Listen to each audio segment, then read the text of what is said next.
I feel like the pebble in my shoe is the vehicles. 4 weeks ago, where within 48 hours, 4 vans were totaled. One was our fault. The other 3 we were not at fault. Each van for us is $130,000. In that 72-hour period, probably the 24 hours after, just calling you saying like, I don't know if this is worth it, man. It's not convenient right now to refresh the fleet, but it's something that we're committed to because of the way that we believe you should do business, and that is the premium way. The office, to the vehicle, to the uniforms, to the decisions, to the pay, everything is done to the best of our ability. And I would say it's world-class in terms of the service industry. There's no excuses. Everyone, oh, I got so much going on. I got this, I got that, I got to do this, I got to do that. You're the trainer, the COO right now. You're the general manager. You're kind of acting as the marketing manager because your wife just had twins. You went all in on AI and you're training people and you got their job average up. And then people want to be like, oh, I'm busy. Yep. Like, that's the problem and why people don't succeed. Welcome to the Premium Mindset, the weekly podcast where homegrown entrepreneurs and business owners, Evan Ritchie and Cameron Bodden, share the good, the bad, and the ugly of modern entrepreneurship and reveal what really happens behind the scenes of their personal and professional lives. As owners of 2 of America's fastest growing and most disruptive companies, Coconut Cleaning and Green Mango Pest Control. Stay tuned for real stories, struggles, insight, and advice from real entrepreneurs in real time. So today on the Premium Mindset, Cameron and I are talking about what we would call the premium tax. And we've been in business. I did the math earlier this morning, and Coconut has been around for 3,153 days. So if I were to go back about 3,160 days, there was a conversation when we were getting our first van rolling, and I remember not having much going into starting the business, and what money was put into the account, I almost saw as quickly as it went in, it went out, because you said, we got to get the rims. We got at first van 1 and 2 were wrapped, and we have to do this right. And I just remember like sitting there, I'm like, well, wouldn't that make more sense once we got more cash? And you held your ground, you and Dusty held your ground, and you said, this is what is required for one, doing business with us, but it's the only way we know how to do things, and that's premium. So the most common feedback I get when people say, hey, like, I appreciate the podcast because like you guys just share it all. So, you know, we've talked about Cameron's book release right here. We've talked about a lot of wins, and as I would say the last 4 weeks, I feel like the pebble in my shoe is the vehicles. And we had an incident about 4 weeks ago where within 48 hours, 4 vans were totaled. One was our fault. The other 3 we were not at fault. And if I could just share my pain a little bit, like each van for us is $130,000. And I just remember in that 72-hour period, probably the 24 hours after, just calling you saying like, I don't know if this is worth it, man. Like, insurance is probably only going to give us back 90 of each. And we're going to have to go put new down payments towards everything.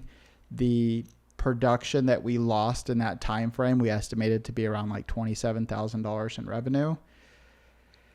And these are the things that a lot of business owners just don't talk about. So we want to talk about what we do and why we choose to stay premium in all things, regardless of current finances, and why we'd recommend you start adopting the same principle.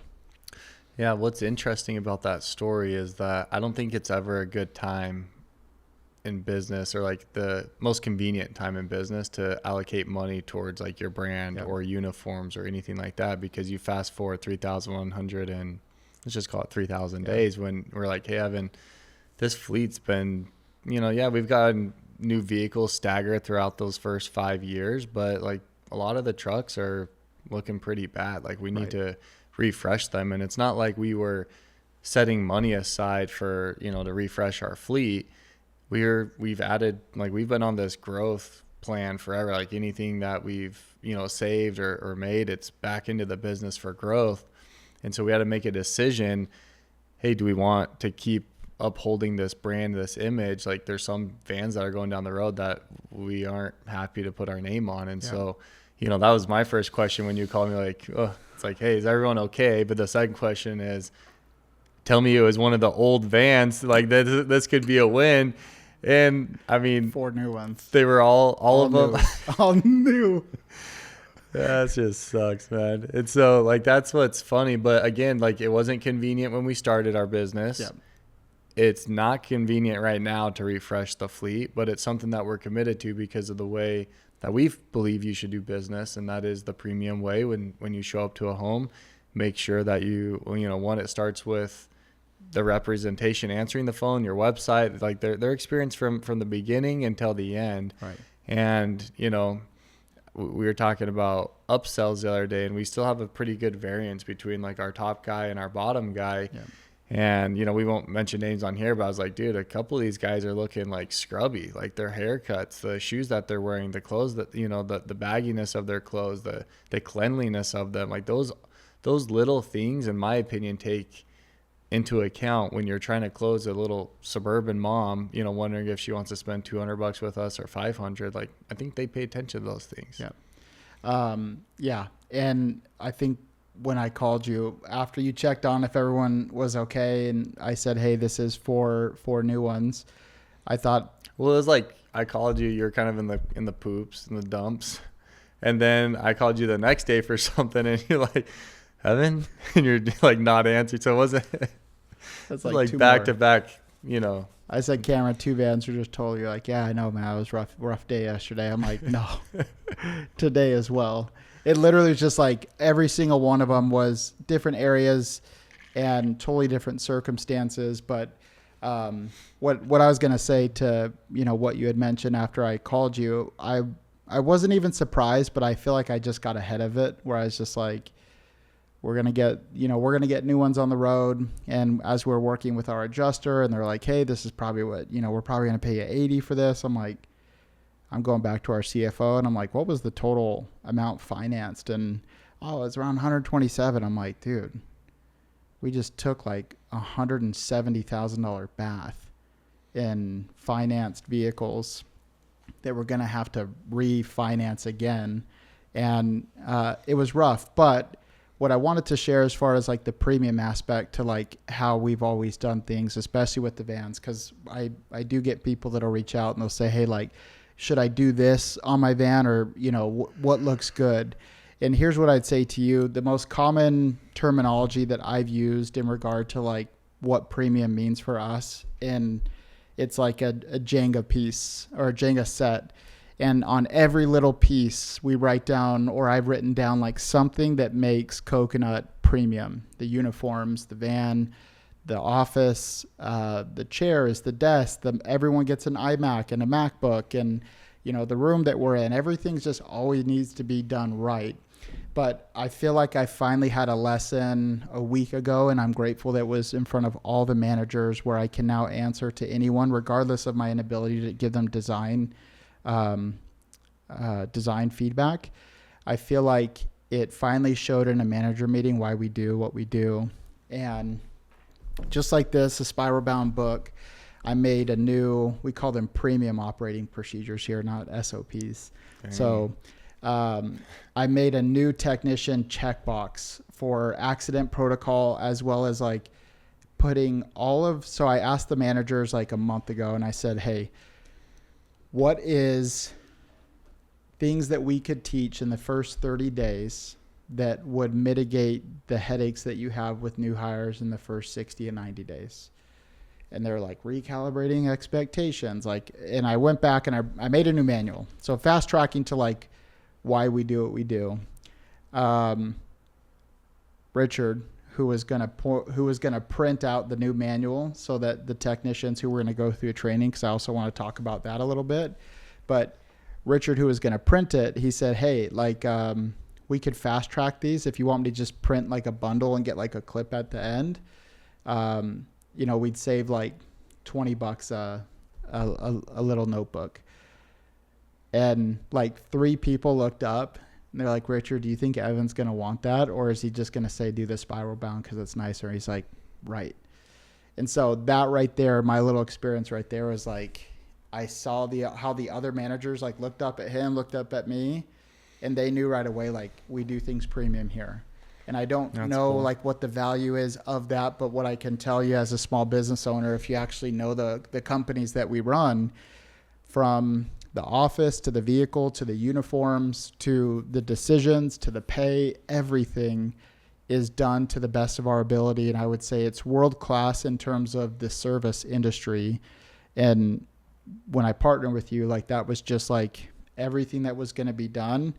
This is how we're going to do it. Now, 9 years later, it's like, I need you here helping with some decisions, but like, I could literally just sit back and think, like, how should we do this? Or I can see a van out in the fleet and I'm like, if Cameron freaking sees this, I'm not even going to lie. Sometimes I have like a little, not a chip on my shoulder, but like when you call, I just think like Cameron's going to, or what'd you do the other day, or like the other month? You sent me a picture of someone who is sending you a picture saying, hey bro, you're up in Utah.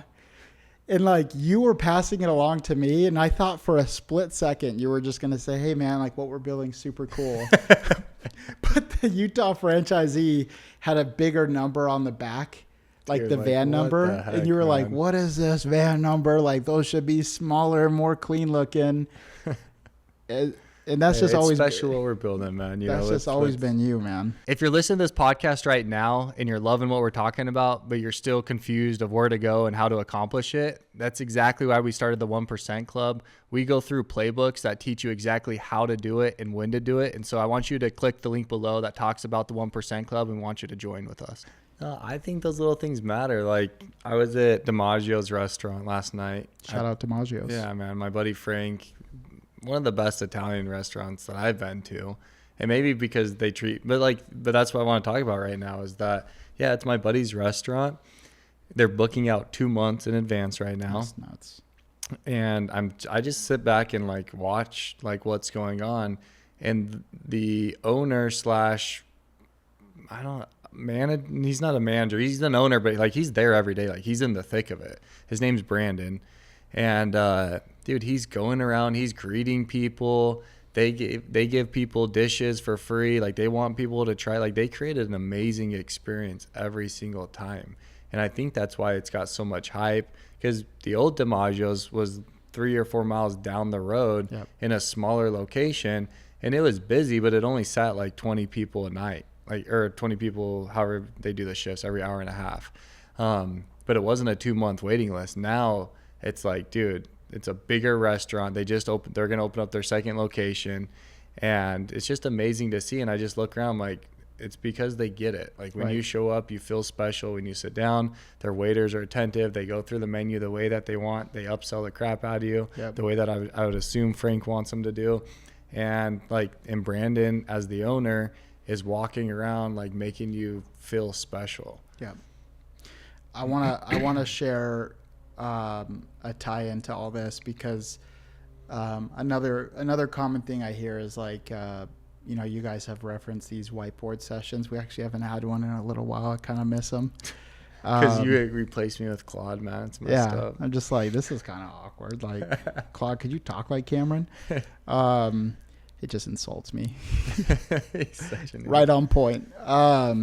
But I wanted to share the experience I had with you that kind of, it's very similar to like why we're talking about vans on a podcast, or why Cameron would share like any of the experiences that he has as he travels and as he interacts with different companies. You start appreciating the things that you put so much effort into, when you know for a fact that you don't know all the variables that DiMaggio's takes to have that kind of experience, but you can kind of project the stand-up meetings, the feedback the next day for how the previous night went. Like, you can't have a company that is running like that without those things. And so naturally, when you start adopting a more premium mindset towards your business, you start appreciating the other businesses who do the same. But referencing the whiteboard sessions that we have, and I would say probably the most recent one that we did 2 weeks ago, when I just said, hey man, like, I'm in the thick of it, and I need you to like be a soundboard for just some of the things that I have going on with the technicians, because I feel like we, you know, in the last year have kind of just lost track of who we are and who we've allowed to come into our organization. And I told you, I said, hey man, I just fired like 10 technicians and I rehired 15, and it's been good and it's been bad, and I'm doing all the training and it's been rough. And you came to the office and I put up all the numbers for you, and I actually shared with you that, and this is what's crazy again, like giving, you know, Claude a little shout out here, is that I put in all the tech numbers from last year, and it said, hey, FYI, if you fire this one technician and the same amount of jobs he would do over the next 6 months, were just evenly distributed amongst everyone else, you would make $81,000 in revenue. And that was like mind blowing. And I kind of teed off the meeting to say that, but I had a little dilemma where I just said, like, I've trained a bunch of people. There's probably about 10 more that have just been here that I need to like just kind of put through training. And I'm trying to justify, do I hire another trainer? And you kind of went to the Tommy approach, Tommy Mello, who owns A1 Garages, and he has just a phenomenal training process as well as like how you complete training. But just to illustrate like what premium means to us, as I said, Cameron, like everyone that I hold back, like I was sitting there doing the math, I'm like, everyone that I hold back is about $175 for a full day of training, and I have about like 12 more people. And not only that, that's the direct costs. And then the opportunity cost is that I'm doing 6 less routes per day. And then you quickly got up, you like showed the math. You're like, okay, you're going to miss out. Like your direct costs are going to be around like, you know, whatever it came out to is like $2,500. And then the loss of route revenue on those routes times 12, it was somewhere around like $26,000. And you quickly got up and you said, okay, so like, let's say $28,000 even. If you get them all up $50 in job average, and they have 8 more months on the year, and they perform 75 jobs a month, and they do 75 times 8 times 50, like it was like around like $700,000. It's like a $700,000 swing. So oftentimes if you're out there in your business, and I would say like doing what I was doing, which is overcomplicating the system, where 2 steps back for us when these guys actually go out in the field and perform is 10 steps forward. And I'm actually, I don't think I've told you this, every single person that went through the training at my house is now performing at a $375 job average, which is like an $88 swing. Dang, bro. An $88 swing. That's and crazy. So I'm like, who wants to come chill at my house? Like, we'll come and have training. But like, shout out to you though, because I mean, that was 2 weeks ago when we sat down. I was like on a Wednesday, and I think you had them at your house on Thursday and Friday. Thursday and Friday. Like most business owners if you're listening to this podcast, like you won't do it. Like you won't do it. You won't pause everything, and you won't go train. That's what Evan does, and that's twins like at your house. But like that's what you've done with AI. That's what you did with training. Is that like there's no excuses. Everyone, oh, I got so much going on. I got this. I got that. I gotta do this. I gotta do that. Dude, you're the trainer. You're the COO right now. You're the general manager. Yep. You're kind of acting as the marketing manager because your wife just had twins. Yep. You went all in on AI, and you're training people, and you got their job average up. Yep. And then people want to be like, oh, I'm busy. Yep. Like that's the problem and why people don't succeed. But it's like, wow, that's crazy, man. Well, I just remember calling you on the first day, and you're like, hey, what are you up to? I'm like, dude, I got everybody at my house right now. Like we're doing training. We did 8 hours of training. 4 at the office. I reintroduced. I reshared like, hey, this is why we have these standards. Mm-hmm. And I shared like how we're performing, what the variance would mean. But more importantly, when you have people that there's 2 things that I did. I didn't say like, hey, this is your job your job's at stake. There's probably about 4 whose job was at stake, but everyone else, I said, if you performed at this level, and I only did $50 swing, on the year, it'd mean an extra like $22,000 in income. Same amount of time, $22,000 more. I just need you speaking up, and I need you teaching the club like this. And so premium isn't just like the good looking polos. It's not just making sure that all your people have the resources they need. It is being willing to take that direct cost loss for the rims, for the nice polos, for whatever it is, because you understand what's at stake. And if you were to write everything down that you think you would need to do because you're hearing us, what I would say is that if you think it's hard, that's exactly why no one else does it. It's exactly why people say like, oh, my guys wear shirts and it's fine. Like I saw someone, a mutual contact that we know, like just wore a shirt for a marketing post. And I'm like, it just didn't look good. And I was like, oh man, like it didn't look right. And I could spot it right away. And I would say that could be the same for you and your business. And if I could give a little shout out for franchising with us at Coconut, when people call us and they either are interested in starting carpet cleaning or starting a business, and they're like, what's like your big differentiator? Like my big thing is that like, hey, we do things the premium way. And here's what that means. It brings us attention. In this era, the most important commodity that you could have in business is attention. You're not just going to start a random business and feel like you have this massive wave of energy because your friends and family are supporting you in your first month or two. At Coconut Cleaning, every single franchisee that goes out who maybe even fights with me about the rims or, hey, could I just pay, for these cheaper polos, whatever it is, they all go out to their territory and immediately start performing well. And then they call me back and they're like, you're right. And it's like, it's not like, oh, I'm right. It's just like, I've had 9 years of making decisions, putting my business over me in terms of these premium decisions. And I can tell you, it always pays off. I just had an experience with franchisees because Cameron and I are still building a national company. And I was able to illustrate to them how important it is to stay on top of their leads, that before they pass it off to a family member, that they need to have the SOPs that we already have. So it's clear, the stats are out there. Franchising is an accelerator for you to not only start a business, but to be able to grow at a pace that just starting a regular company, you just can't do. So if you're interested in franchising with us at Coconut Cleaning and you want to jump into a system that's ready to go, click the link below and we'd love to talk to you soon. Yeah, I love that. And also like, I don't know if you want to get too much into like the system that we talked about with creating like the same process, because when we look at our top producers, they're not switching it up every time.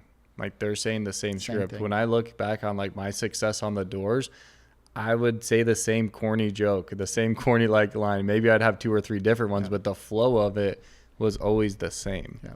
And so one of the things that we talked about in training, and it's maybe even a podcast in and of itself, is just the power of simplifying what you're doing and first figuring out what is working, dissecting it, and then just breaking it down and telling everyone, like, you don't have an option. You have to follow this. This is the way. And when I think about anything you order, anything you build, anything like any premium experience, like they've tailored it to be very, very specific. Like even when I think last night at DiMaggio's, like the way that he came and presented the menu at the beginning, like I could hear him doing the same thing at the next table. The way that when we ordered dessert, and this was funny, it's like, I think only 2 people ordered dessert, but everyone, he's like, does that sound good to everyone? Like he brought out like 6 desserts of like the gelato. It's just like assumption, roll over, sell, go. And I came out, I was like, dang, I thought we ordered 2. He brought out 6, like, all right. But he just kept don't worry, rolling. I gave you 1 for free there. Yeah. But and so when I think back on any process of the sell, of an experience, like the people that succeed are the ones that have the same system over and over again. And that's one of the advices from Tommy. Like they have thousands of different parts. They can go a million different ways on how to approach a garage door to upsell it. They're very specific. And I think that brings clarity. And I think that's one of the things that was missing at Coconut, right? And I can't believe it's up at $80. That's sick. $88 swing. Yeah, I'll hit on that because just to bring some familiarity to what he's sharing as far as what was missing in Coconut. is we bring up a few people a lot, and Tommy Mello is just one of those guys that most everything that makes any business really good, like he has it. And he has this thing called Mello the Customer, and you could call any technician nationwide and you can say, hey, what's Mello the Customer? And they'll say, you do this, you do this, you do that, you do this, you do that. And it sounds like, oh, well, I don't want my guys being robots. But the point is when they get a script down. So what Cameron has mentioned that Coconut was missing is that, like, why does Hayden have a $500 job average and the next lowest, they're the lowest guy in the opposite end of the spectrum? Why does he have a 240? And what is he at? Can you say his name? I want to give him a shout out because he's one of our top guys right now. So sick. I mean, you were literally gonna let him go. Sorry, Nick. That's kind of like, yeah, that's kind of like what we just said. But like, here's the thing: Nick is the guy that doesn't call out. He's always here. And we had this like hard conversation. Now he's with Hayden. Like performance? No, he's at a $410 job average. 250 to 410. So $172 swing. Because you were like, hey, here's Hayden's script. This is what you should follow. Here's Hayden.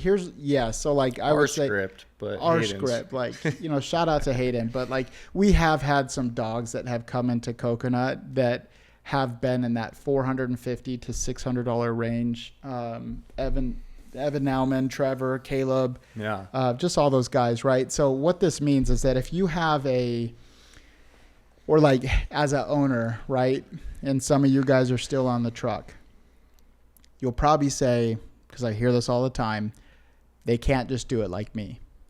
If we were to go dramatic and someone were to say like, hey, I'm gonna take all your money. If you can't write down exactly what would give a new hire the exact formula to mimic you as close as possible, or if you look on the upside and said, I'll give you $1 million, if you can take someone under your wing and then we'll film you do a walkthrough of how you inspect a home and we'll have them do a walkthrough. And if there is this much closeness to you, we'll give you $1 million. I bet you get it done. But you don't look at it like that. But that's exactly what it means for your business. And it's exactly what it means for Coconut because of that one conversation where I called Cameron. I'm like, just get over here and like, just listen to me vent for a minute and then like give me the feedback. And that is the reason why I apply fast, especially when you have good mentors in your life and for me, partners. But when you have like someone like Cameron who has the 1% club and you can give them a call or like you have this event where you're able to talk to them, it's little things like that where if I were to do the math and say, if I were to be realistic and if I were to say, look, let's say everyone maintains a $75 swing. Jacob, could you do the math with your calculator real quick? So just do like $75 times 75 jobs. That represents a month. And then times 8. 8 months left on the year. Yeah. $45,000 right there. And then times 12. What do you mean? 12 technicians. Oh, 12 techs. Those 12 technicians had a $75. What is it? 540.